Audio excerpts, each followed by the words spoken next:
All right, the last section for this week, surface integrals. Evaluating a surface integral. So the remainder of this chapter deals with these surface integrals. Okay, and we're first going to consider surfaces. Z equals g of xy.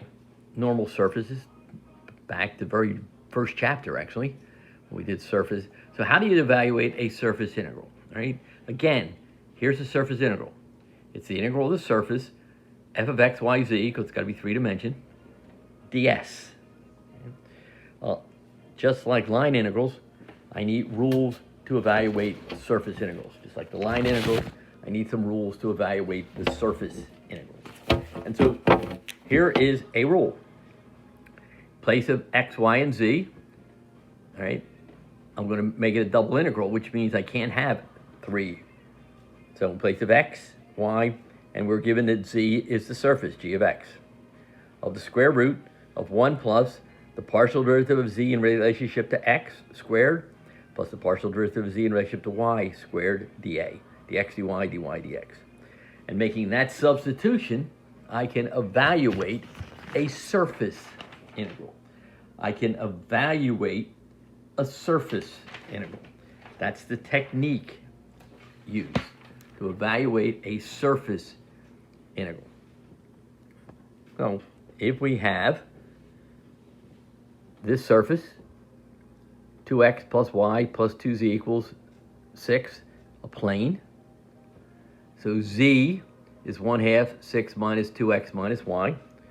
So the partial derivative in relation to x, the partial derivative in relation to y, we end up with this result. So y squared plus 2yz, so y squared plus 2y, there's z. This integral, 3/2 dA, of our region down here in the xy plane, right? The region down in the xy plane. So you set this equal to 0, and we'll get that y is going from 0 to 2 times 3 minus x.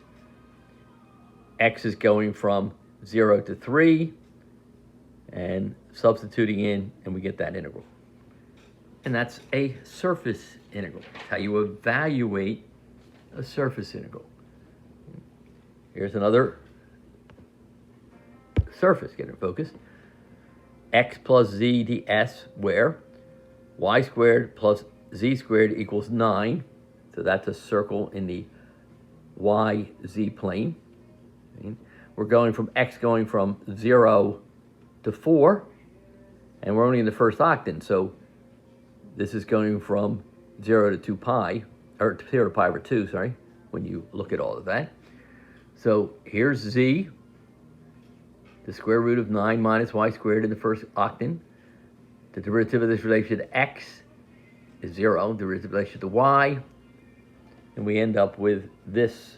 So the integral of our surface becomes the double integral from 0 to 4, and our x is, or our y is going from 0 to 3, but the problem is this doesn't exist when y is 3, so I've got to use an improper integral. We can go through the process, but it's going to be x plus z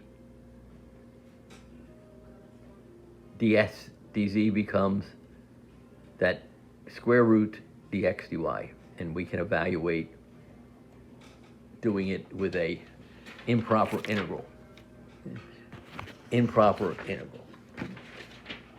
And as a result, some other types, since area can be evaluated, the mass of a laminate, okay, is a surface integral.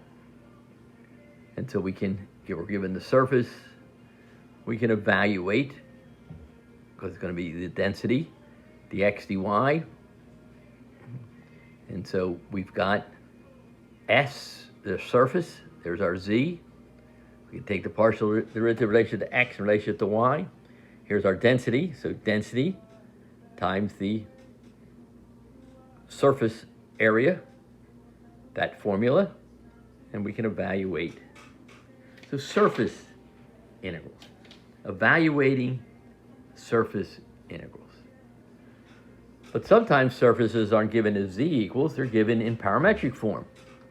And we've had this earlier. So here's our surface parametrically. So to evaluate that, I have to get rid of ds again. So f of x, y, z. So f, x, and there's y, and there's z in terms of u and v. The cross product of the partial derivatives, taking the norm, dA, dx, dy. And here is our surface integral formula. Here's our surface integral formula. We'll do a pin cast on some of these. But that's what we mean by surface integrals. Couple of formulas again. Now, one of the things with surface integrals, okay, is their orientation. Because just like with line integrals, we had an application work. With surface integrals, we're going to have an application flux, which is the flow over it. So we can have a region, here's our surface, and I'm looking at the top of the surface, it's oriented up. If I'm looking at the bottom of the surface, it's oriented down. And so we need to find the orientation, n. We need to find the orientation, n. And when we find the orientation, n, then we can talk about what we call flux. Okay? Flux, by definition, we have to have a surface, mi plus nj plus pk. There's our field, our vector field, okay, where m, n, and p are continuous. The partial derivative of the surface, oriented by a unit normal vector, the flux. So here's the equivalent of work. Here's flux. Flux is the integral of the surface, f dot n ds. But again, to evaluate that, we have to get rid of that ds. And so here's some more formulas. Flux is the double integral of the region. Got to have a region. So we're given z in terms of x and y, and we have a region, projection in the xy plane. Then the double integral of that region of the vector field, dot with the partial derivative of x, our z value up here, in relationship to xi, and that's minus, and the partial derivative of g here, in relation to y, j minus k dA, if it is oriented upward. If it oriented downward, those signs change. The flux, the flow, right? So, again, here is a region. Z is 4 minus x squared minus y squared, our parabola opening down, which means that it is oriented out. Okay? If we have a vector field, xi plus yjz, right? What is the rate of flow of whatever we're using?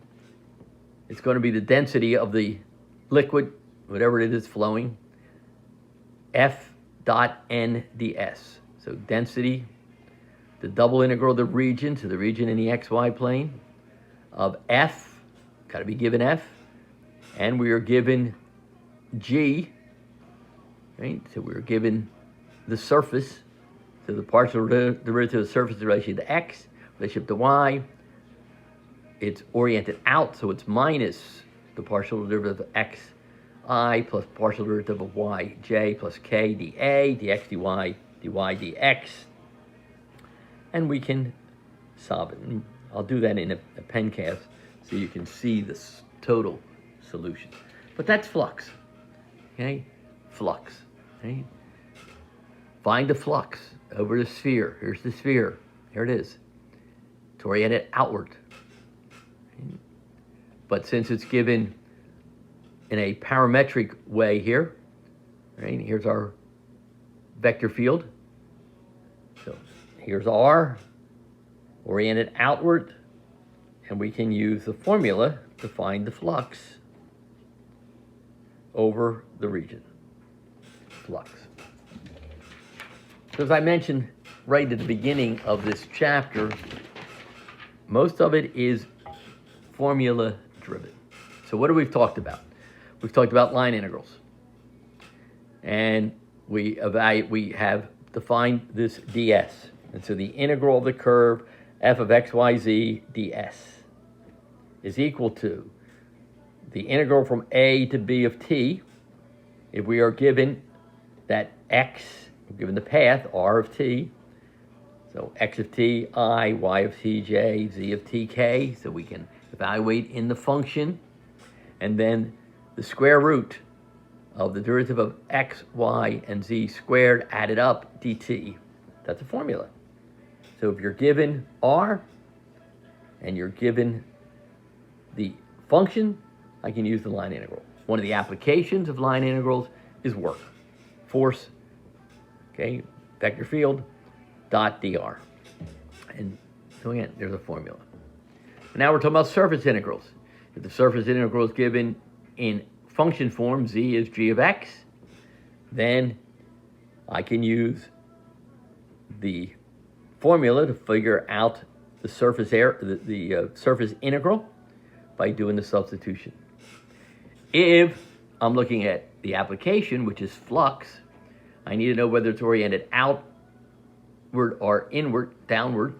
So this is the formula for outward. If it's downward, these signs all change. But given a vector field, given a function z, a surface, I can plug it in. If the surface is given parametrically, then I use the parametric formula for it. If I'm looking for that surface integral, here's the formula for that surface integral. If I'm looking for flux, okay, outward again, or upward, here is our formula. Again, formula driven. Pick the right formula. We also talked about evaluating work. If it is a conservative vector field, there is a potential function, and the value of the potential function at the beginning point, at the end point, minus the value of the function at the beginning point, is a way of evaluating that. And then we talked about line integrals, and we're looking at the Green's theorem. And one way to do it is using the Green theorem if it is a closed, counterclockwise oriented surface. And there are some other ways of doing it. We'll come up and we'll show the remainder of those. And then we talked about the alternate form of the Green theorem, which is the divergence, back from the first section.